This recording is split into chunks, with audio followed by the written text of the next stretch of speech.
खाटू चालिए रह करी चाल तू खाटू चालिए खेला होली श्याम दरबार गोरी खाटू चालिए हो खेला होली श्याम दरबार गोरी खाटू चालिए।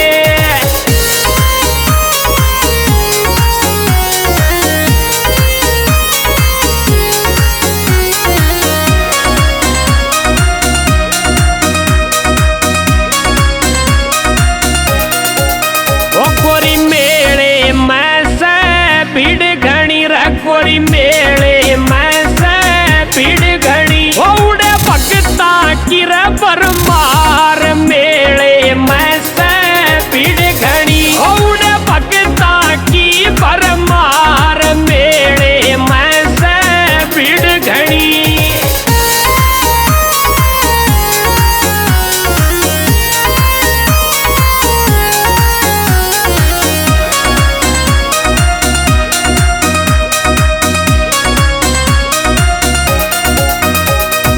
खीर चूर मबी लावांगे रे गोरी खीर चूर मबी लावांगे पापा का लगावा भोग खीर चूर मबी लावांगे पापा का लगावा भोग खीर चूर मबी लावांगे।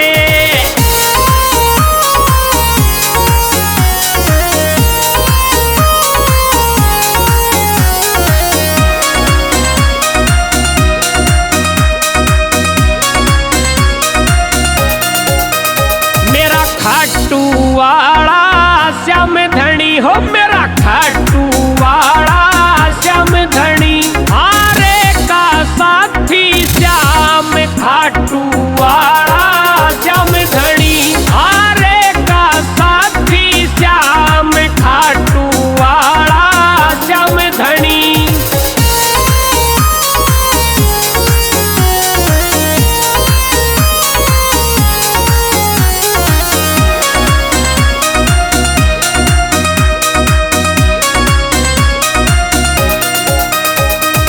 दिपया तवे गुणे गाव से जय दिपया तवे गुणे गाव